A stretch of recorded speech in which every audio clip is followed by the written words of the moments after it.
The Doors adalah band yang didirikan tahun 1965 di Los Angeles. Band yang paling kontroversial pada zamannya karena lirik yang samar, terkadang sangat vulgar dan tidak diduga. The Doors, grup musik yang hidup di era akhir 60-an, masih terus terdengar gaungnya. Gebrakan musiknya, aksi dan tingkah di luar maupun di atas panggung menjadi fenomena tersendiri di genre musik rock dan kerap dijadikan panutan oleh musisi era 90-an hingga tahun 2000. Rohnya juga disebut-sebut telah menitis pada sejumlah musisi rock kontemporer. Di penghujung tahun 60-an, The Doors adalah grup pengusung genre musik rock yang berhasil menggabungkan jenis musik punk, new wave, dan heavy metal secara apik yang sebenarnya masih dianggap aneh pada masanya.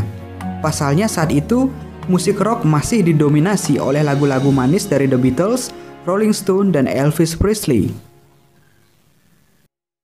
Keberanian inilah yang akhirnya memunculkan generasi musik alternatif pada zamannya.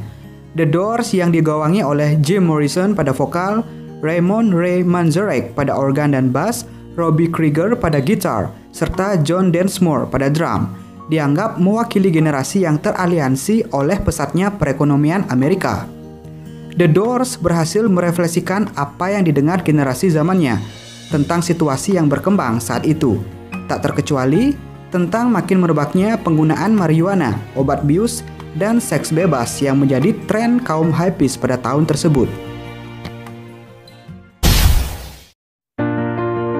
Nama The Doors melambung karena reputasi Morrison sebagai penantang, pemberontak, simbol seks, dan penghibur sejati di atas panggung. Dia menikmati hawa yang mengikutinya sebagai bintang, walaupun pada akhirnya dia merasa tertekan dengan keterbatasan hidupnya sebagai public figure. Membahas tentang musik mereka menyemburkan aura psikodelik yang lebih gelap dan lebih suram, seakan mewakili kelamnya psikologi warga Amerika Serikat karena Perang Vietnam. The Doors, terutama Jim Morrison dan Ray Manzarek, mewakili musisi yang makan bangku sekolahan. Mereka berdua bertemu di UCLA. Jelas, mereka bukan kelas pekerja. Maka, dapat dimaklumi kalau lagu yang mereka tulis nyaris tidak pernah berkisah tentang kerasnya hidup pekerja kerah biru. Selain itu, secara musik, band ini tak punya pemain bass, sesuatu yang aneh untuk sebuah band rock. Bahkan, untuk ukuran zaman sekarang, suara bass di band ini dihasilkan oleh permainan keyboard dari Ray Manzarek. Teruntuk sang vokalis, saat membawakan lagunya sangat berhasil membius para remaja yang saat itu terbiasa mendengar suara indah Elvis serta Everly Brothers. Jim Morrison, vokalis yang merangkap penulis lagu, menjadi tokoh sentral yang membawa nama besar The Doors. Lirik-liriknya yang amat puitis yang menangkap nuansa tentang cinta, obat bius maupun anti perang berhasil menyatukan gerakan anti kemapanan di Amerika Serikat yang kerap merepotkan pemerintah. Urusan dengan pemerintah dan aparat kepolisian bahkan tak pernah berhenti merundung kelompok ini. Kendati demikian, ia justru menjadi daya pikat tersendiri bagi generasi muda saat itu. Belakangan, The Doors mendapat predikat The Rebel Band atau band pemberontak. Jim adalah vokalis band rock pertama di Amerika Serikat yang dibekuk oleh polisi pada saat ia manggung karena terlibat obat bius. Ia digiring dari atas panggung ketika tengah melakukan tur di negerinya pada tahun 1968 dalam keadaan yang teler pula. Menilik album The Doors yang dirilis tahun 1967 sebagai sebuah album, The Doors terkonsep dengan kuat dari awal hingga akhir. Di awal kita langsung disambut oleh Brick on Throat, lagu dengan sound yang kelak akan menjadi ciri permainan mereka. Gitar yang mentah dan pengaruh hard rock yang kental dimainkan tanpa menggunakan pick. Album ini termasuk salah satu album terpenting dalam kitab suci bernama Rock and Roll. Rolling Stone memasukkan album perdana ini di nomor 42 dalam daftar 500 album terbaik sepanjang masa. Tidak hanya karena kita bisa mendengarkan ledakan-ledakan musikal yang luar biasa, tapi juga karena The Doors berhasil menjadi identitas Amerika pada saat itu. Di proses-proses selanjutnya, pada 8 Desember 1970, di ulang tahunnya yang ke-27, Morrison merekam sesi puisi lainnya. Ini merupakan titik balik bagi kehidupannya. Selama penampilan terakhirnya di Warehouse, New Orleans, Louisiana pada 12 Desember 1970, Morrison yang mengalami penurunan mental beberapa kali membanting mikrofon ke lantai panggung. Setelah keadaannya sedikit membaik, The Doors kembali ke akar dengan merilis album LA Woman di tahun 1971.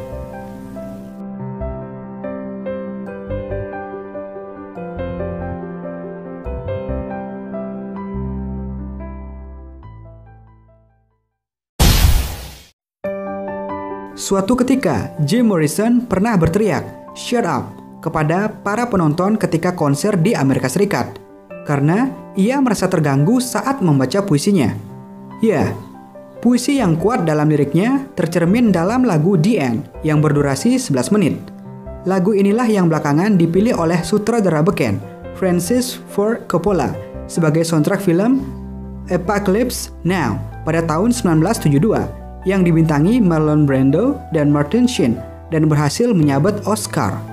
Sementara itu, sebuah video klipnya yang diproduksi oleh Elektra Record yang berjudul The Unknown Soldier, yang liriknya menceritakan kepedihan dan kesia-siaan tentang perang, dilarang beredar oleh pemerintah Amerika Serikat dan baru diperbolehkan beredar pada era tahun 1980-an. Isi klip itu sendiri sebenarnya sangat sederhana. Klip itu dibintangi oleh keempat anggota band dan menggambarkan eksekusi seorang prajurit yang diperankan oleh Jim. Darah dari tubuhnya menetes ke bunga-bunga baru mekar di bawahnya. Jim Morrison terkenal dengan tingkahnya yang brutal, seperti tercermin ketika ia menonjok seorang kameramen usai konser di Amerika Serikat. Gitarisnya, Robbie Krieger, juga tak kalah nyentrik. Pernah Robbie muncul dengan mata kiri dan sudut mulut yang biru lebam, sisa perkelahian saat tampil untuk acara televisi The Smothers Brothers Comedy Hour pada tahun 1968. Aksi panggungnya yang selalu diisi tarian samanis, layaknya dukun Indian, juga menjadi daya tarik bagi para penonton dan pengagumnya. Jim sendiri pernah mengaku bahwa dirinya telah dirasuki roh seorang pemimpin suku Indian ketika ia tengah dalam perjalanan mobil bersama dengan ayahnya. Namun, ketergantungannya dengan obat-obatan dan alkohol menjadi bumerang bagi kelompoknya. Hal ini terjadi ketika ia manggung bersama kelompok Jefferson Airplane di Amsterdam pada tahun 1968. Ketika The Doors harus menunggu giliran di belakang panggung, ia justru muncul di panggung pada saat Jefferson Airplane tengah melantunkan musiknya. Ia menari berjingkrak-jingkrak dan berputar saat kami sedang bermain.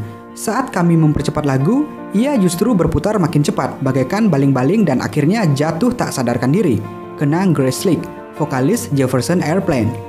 Belakangan, Jim diketahui tidak jadi muncul di panggung dan disebutkan kepada para penonton bahwa pujaan mereka jatuh sakit. Alhasil, The Doors pun harus manggung tanpa Jim, dan Ray Manzarek, si pemain organ, harus menggantikannya. Akhirnya, Ray lah yang menyanyi dengan suara yang harus diberat-beratkan seperti Jim. Namun, kedekatan Jim Morrison dengan obat bius jugalah yang kelak mengakhiri karir The Doors. Jim Morrison adalah seorang penulis puisi. Menilik lirik-lirik yang begitu kuat, banyak kalangan menilai bahwa Jim sebenarnya adalah seorang penulis puisi yang saat membacanya, ia dibantu oleh latar musik ketimbang seorang musisi atau penyanyi. Ia juga punya ritual membacakan puisi-puisinya di tengah lagu saat manggung, sehingga John Densmore harus membuat ketukan drum yang agak aneh, dan Krieger harus membuat petikan-petikan khusus dari gitarnya agar bisa mengimbangi Jim.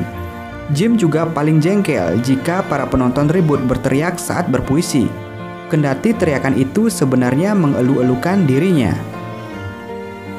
Pada bulan Maret tahun 1971, Morrison pindah ke Paris untuk istirahat dari kegiatan panggungnya dan berkonsentrasi dengan tulisannya, berharap untuk dapat kembali hidup normal. Namun nasib berbicara lain. Jim Morrison meninggal pada 3 Juli pada usia ke-27. Dia ditemukan di bathtub oleh Carson, kekasihnya. Menurut biografi yang ditulis Stephen Davis, dilaporkan Morrison ditemukan dengan darah kering di sekitar mulut dan hidungnya, dan tanda besar di dadanya yang menandakan kalau penyebab kematiannya karena tuberkulosis. Namun, berdasarkan buku yang ditulis oleh Sam Burnett, pria Prancis sahabat dari Jim Morrison yang juga mantan wartawan New York Times. Penyebab kematian vokalis yang makamnya selalu ramai dikunjungi para fans ini disebabkan oleh overdosis tinggi karena penggunaan heroin di sebuah klub bernama The Rock and Roll Circus Club di kota Paris. Menurut Burnett, tubuh Morrison kemudian dipindahkan ke dalam bathtub untuk menutupi kejadian sebenarnya, dan pihak tertentu merekayasa cerita agar jaringan narkoba yang dekat dengan kehidupan Morrison tidak terlacak.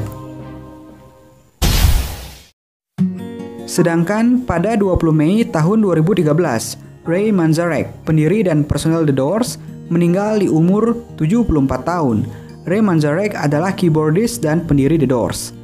Kiprah Ray di industri musik dunia memang sangat pantas diapresiasi.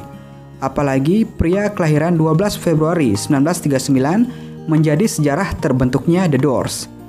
Pada awalnya bersama mendiang Jim Morrison, John Densmore drummer, dan Robbie Krieger gitaris, memulai karirnya di Los Angeles pada 1965. Perjuangan hingga meraih kesuksesan seperti sudah tak usah diceritakan lagi. Sayangnya, perjalanan musik The Doors seakan sekarat saat sang vokalis Morrison menghembuskan nafas terakhirnya pada 3 Juli tahun 1971.